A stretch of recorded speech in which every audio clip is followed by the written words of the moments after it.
UV creations నిర్మాణ సారథ్యంలో megastar Chiranjeevi గారు, అందాల నటి త్రిష హీరోయిన్లుగా, వంశీ కృష్ణారెడ్డి, విక్రమ్ రెడ్డి, ప్రమోద ఉప్పలపాటి నిర్మాతలుగా, యువ దర్శకుడు వశిష్ఠ దర్శకత్వంలో రాబోతున్న ఫ్యాంటసీ యాక్షన్ భారీ విజువల్ వండర్ చిత్రం విశ్వంభర.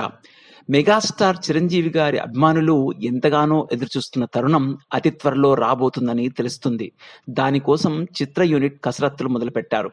నిజానికి ఈ సినిమా ఎప్పుడో విడుదల కావాల్సి ఉంది. కానీ కొన్ని విజువల్ ఎఫెక్ట్స్ ఇంకా అద్భుతంగా చేసి అప్డేట్ చేయడం కోసం, మళ్ళీ ఈ సినిమా బెటర్మెంట్ కోసం షూటింగ్ చేయడం కోసం సినిమా వాయిదా పడింది. అయితే ప్రస్తుత సినీ వర్గాల సమాచారం ప్రకారం ఈ విశ్వంభర చిత్రం మే నెల మొదటి వారంలో కానీ, లేదా మే నెల రెండవ వారంలో కానీ వేసవి సెలవుల్లో విడుదల చేయవచ్చని తెలుస్తుంది. అదే గనక నిజమైతే వేసవి సెలవుల్లో మెగాస్టార్ అభిమానులకు పండగే అని చెప్పవచ్చు. So let's wait and see megastar fans. ఈ వీడియో కనుక మీకు నచ్చినట్లయితే లైక్ చేయండి, షేర్ చేయండి, మా ఛానల్ని మర్చిపోకుండా సబ్స్క్రైబ్ చేయండి. Thank you very much for watching this video.